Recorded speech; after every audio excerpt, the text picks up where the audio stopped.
こんにちは。今ですね、台湾、香港の旅行のビデオを編集してるんですけど、今回の旅行は、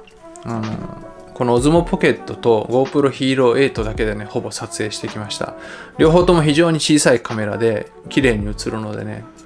旅行中もね、楽でした。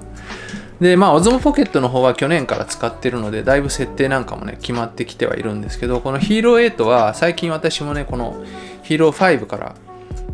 買い替えたというか、買い増しして、だいぶね変わった部分があります。設定できる内容自体は変わってないんですけど、設定の仕方が変わったり、あとカメラ自体の性能がねかなり上がっているので、この旅行のね3日間の旅行中ね、かなりいろんな設定を試してみました。で、そういう旅行なんかで使うときに参考にしていただけるようなね情報を今日はねお話ししたいと思います。GoPro はちょっと普通のカメラとかなり違うので、普段使ってなくて突然ね持ち出して使おうとするとあんまりねうまく撮れないというか、思ったような映像が撮れなかったりするんですね、私の場合はね。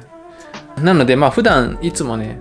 使っていても GoPro 使いみたいな方はね、多分この私が今話す内容を聞いてもつまんないと思うんですけど、普段あんまり使ってなくて今度旅行で使ってみたいとかね、そういう方にはね役に立つかなと思います。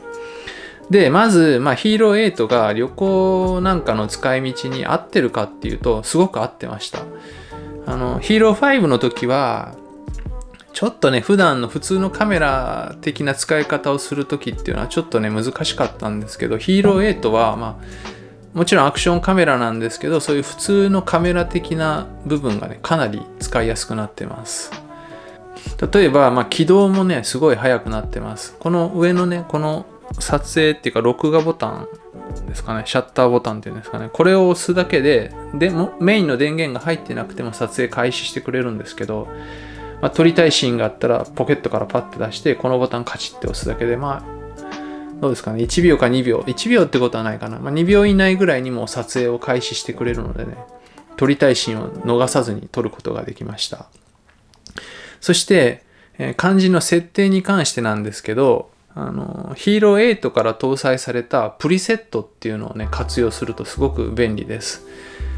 プリセットって何かっていうと、自分が決めておいたいろんな設定をもう一つのパックとしてセットとして画面上に置いておくことができるんですね。今までだったらそれぞれの項目を毎回変えないといけなかったと思うんですけど、もう自分の好みの設定を一つのセットとして置いておくことができます。なのでシーンに応じてパッパってそのプリセットを切り替えることができます。で、私の場合は4K の 24fps を普通のシーンを撮影する用のプリセットとして作ってあります。で、ちょっとしたスローモーションを撮りたい時なんかは 4K の 60fps です。なぜかっていうと 4K は60が最高なんですね。で、もっとちゃんとしたスローモーションを撮りたい時は 1080p の 120fps っていう1秒間に120枚撮影して、それを24で再生するので、5倍のスローモーションっていうんでしょうかねが撮れます。そんな感じでよく使うプリセットを私は3つか4つね作っておいてあります。で、その変える部分ですね、解像度とかフレームレートはもちろん違うんですけど、それ以外の例えばシャープネスとか、あと何がありましたっけ、音声に関してとか、それ以外の部分はなるべく同じ設定にしてあります。なぜかというと、プリセットを変えた時にその他の部分もガラッて変わってしまうと映像がすごいなんていうんですかね、ぶつ切れになるっていうか連続性がないっていうか、ちょっと見にくいかなと思いますので、主だった部分以外はだいたい同じ設定になるようにしてあります。で、さらにその先になんですけど、これは GoPro Hero 7から搭載されている機能かなとは思うんですけど、ショートカットっていうのをね画面に置いておくことができます。それぞれのプリセットに対して4つショートカットを決めておくことができます。で、プリセットいろいろあるんですけど、私はどのプリセットに対しても同じショートカットが表示されるようにしてあります。でないとちょっと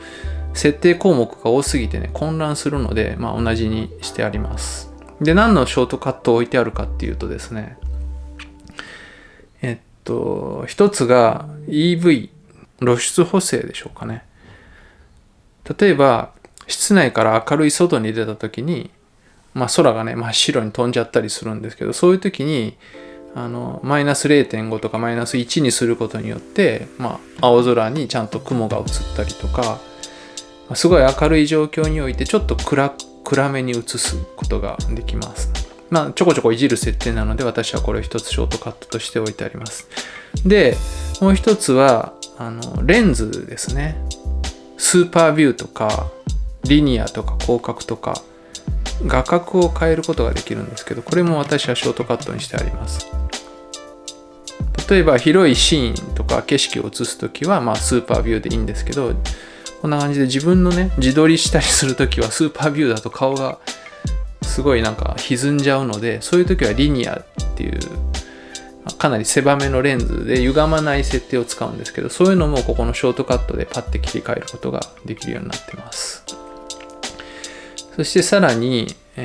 ホワイトバランスですね。ホワイトバランスは GoPro のホワイトバランスってかなり優秀で自動でほぼいいんですけど、時々変な時があるんですね。なので、それもねすぐにいじれるようにショートカットにしてあります。で、もう一つは ISO です。この ISO の最小値と最大値を GoPro は設定することができるようになってます。で、最小値の方はもちろん100でいいんですけど、最大値が元々の設定だと1600とかになってるんですけど、それだとすごい高すぎて、暗いところを明るく撮るっていうことはできるんですけども、ザラザラでとてもね見れたものじゃないので、私はその ISO の最大値をなるべく低めにしたいと思ってます。で、晴れた外のシーンなんかであればもう ISO は最大値も100で十分だと思います。ただその設定のまま室内とかに入ってしまうとやっぱりちょっと暗くなってしまうので、そういう時は200とか400に切り替えるようにしています。で、これが以上私がねよく使う設定です。ここはね皆さんいろいろ違ってくるとは思うんですけど、今回旅行中いろいろ試してみて、この4つが一番変更するかなと思ったので、私はこの4つにしてあります。皆さんもいろいろ試してみるといいと思いますけど、もしね何もこだわりがないならとりあえずこの4つ置いてみるといいんじゃないでしょうかね。ということで、以上が私が旅行中にすると便利だなと思った設定です。で、旅行中っていうのはどんどんねシーンも変わるし忙しいですよね。切符買ったり食べ物買ったり甘いレストランに入ったりも、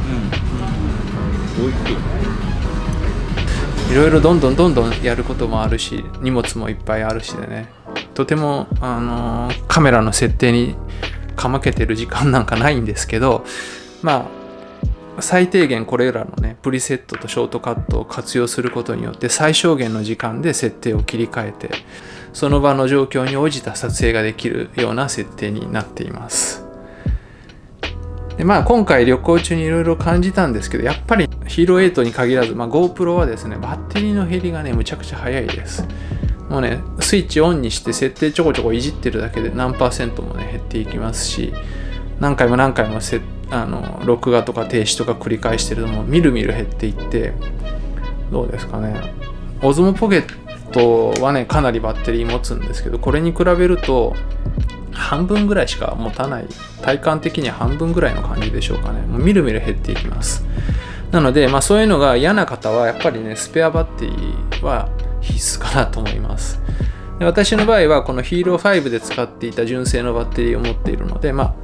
それとこのヒーロー8についてきたバッテリー2つを使いました。で、スペアバッテリーがない方はモバイルバッテリーを持っていって、移動中もねここに挿して充電しながら移動したりとか、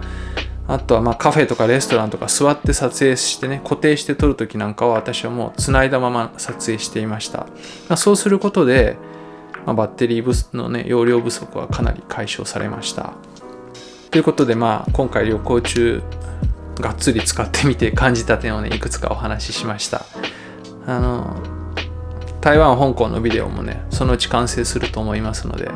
またよかったらご覧ください。じゃあまた次の動画でお会いしましょう。さよなら。